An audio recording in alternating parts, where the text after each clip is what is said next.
तो सुनो हिंदुस्तान बॉलीवुड की फिल्में बना बना कर तुम वाकई ख्वाबों की दुनिया में जीने लगे हो, खुद को बड़ा सूरमा समझते हो और अखंड भारत जैसी बातें करके शेख चिल्ली जैसी बातें करने लगे हो। मोदी कुंबे का सबसे बड़ा ख्वाब अखंड भारत या ग्रेटर भारत है, यानी ऐसा भारत जिसमें पाकिस्तान, अफगानिस्तान, बांग्लादेश, नेपाल और श्रीलंका शामिल हों।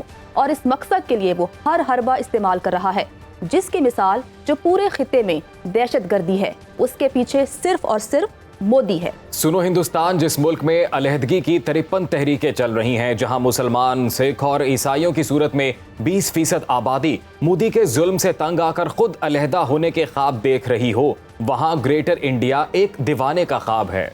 जिस मुल्क में दुनिया के दूसरे नंबर पर सबसे ज्यादा गरीब बसते हों, जिस मुल्क में दुनिया की सबसे बड़ी कच्ची आबादी हो, वो अपने लोगों को अखंड भारत की सूरत में ख्वाबों की सुपरमार्केट दिखा रहा है।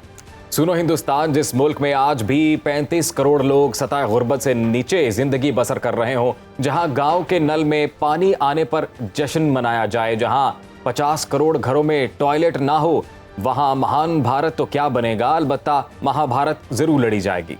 सुनो हिंदुस्तान, जिस शाइनिंग इंडिया पर तुम अकड़ते हो वो गैर मुल्की कंपनियों की इन्वेस्टमेंट है। याद है ना, जब मुशर्रफ दौर में पाक भारत फौजें आमने सामने आई थी तो कैसे 200 गैर मुल्की कंपनियां भारत से भागी थीं। सुनो हिंदुस्तान, मोदी की पॉलिसियों से भारत अखंड नहीं अलबत्ता अलहदा जरूर होगा। जैसे कभी पाकिस्तान हिंदुस्तान से अलहदा हुआ, वैसे ही नागालैंड वगैरह की 7 रियासतें, भारतीय पंजाब और कश्मीर भी तुमसे अलहदा होगा। सुनो हिंदुस्तान, कोलकाता तो बांग्लादेश ले उड़ेगा। कल बांग्लादेश में हुई अहम फौजी मीटिंग में सिलीगुड़ी कॉरिडोर के हवाले से अहम फैसले हो चुके हैं, तुम तो गए।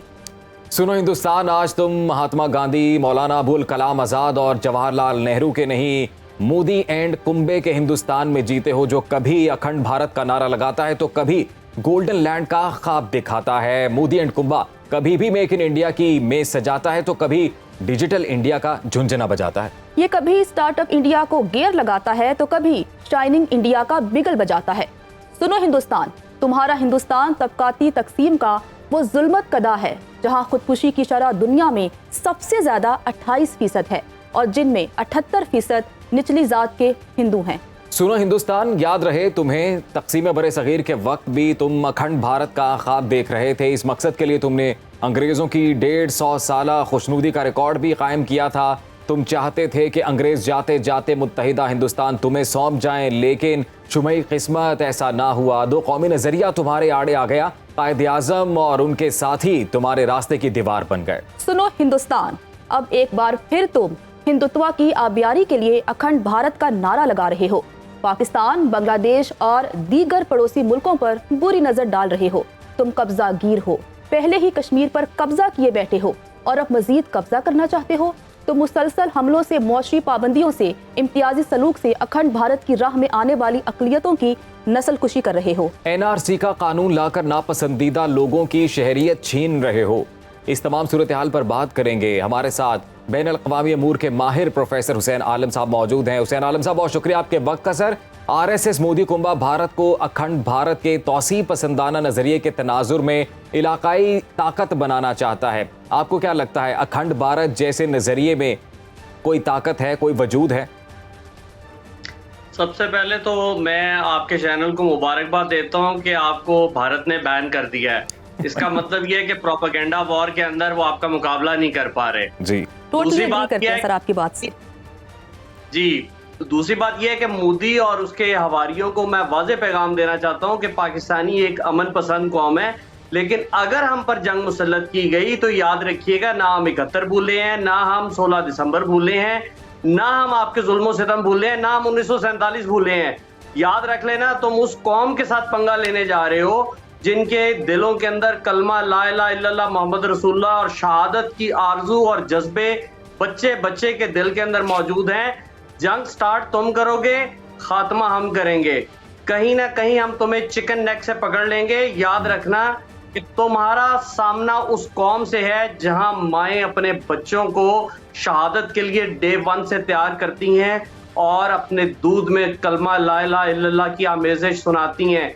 तो इसलिए इस तरह की कोई गलती करने की कोशिश मत करना, पहली बात। दूसरी बात यह है कि अगर तुम मुकाबले की बात करते हो, तुम्हारी इकोनॉमी और शाइनिंग इंडिया सारे का सारा जहां से शुरू हुआ ना वहीं घुस जाएगा। याद रखना कि आप 3 दिन से ज्यादा जंग बर्दाश्त नहीं कर सकते। आपका एक लेफ्टिनेंट जनरल वहां से आपने रिमूव किया, वो आपको बड़ी अच्छी तरह बता चुका है, आपकी एयरफोर्स बता चुकी है। अभिनंदन से पूछ लो कि यहाँ पे चाय कितनी मजेदार मिलती है। अगर दोबारा आने का मूड हो तो याद रखना कि हम जेल में खाना भी देते हैं। और एक और बात याद रख लेना कि अगर आप जंग के जुनून में मुब्तला हैं तो ये 2 दफा फिर सोच लेना, 1 दफा नहीं 2 दफा, कि ना हम फलस्तीन है और ना तुम इसराइल हो, ना तुम रशिया और ना हम यूक्रेन है, हम पाकिस्तान है और हम हमेशा तुम्हारी आंखों में आंखें डालकर बात करने के काबिल हैं। बिल्कुल प्रोफेसर साहब, हम पाकिस्तान हैं। और जैसे भी आपने जेलों में खाना मिलने की बात की तो मेरे ज़हन में एक बात आई कि इनका मुकाबला तो अफवाज पाकिस्तान से हो रहा है, ये तो पंजाब पुलिस का मुकाबला नहीं कर सकते। जी आप बिल्कुल ठीक कह रहे हैं। मैं यही बता रहा हूं कि अमन की ख्वाहिश को हमारी कमजोरी बिल्कुल ना समझा जाए। हम आपको पहले भी बता चुके हैं और एक से ज्यादा बार बता चुके हैं, इसलिए इस गलतफहमी से निकल आए कि आपको इलाके के थानेदार या तोप चीज है और जिसकी लाठी उसकी भैंस वाला असूल पाकिस्तान पर नहीं चलेगा। इस पूरे खित्ते के अंदर आपकी आंखों में आंखें डालकर अगर कोई बात कर सकता है तो वो पाकिस्तानी है। और ये जो 22-23 करोड़ लोग बैठे हुए हैं ना, ये चूड़ियां पहन के नहीं बैठे हुए। आप इससे अंदाजा लगा लें कि पिछले 4-5 दिन से जो जंगी जुनून में ये मुब्तला किया हुआ पाकिस्तानी अवाम मीम्स बना रहे हैं। बिल्कुल। उसकी वजह क्या है?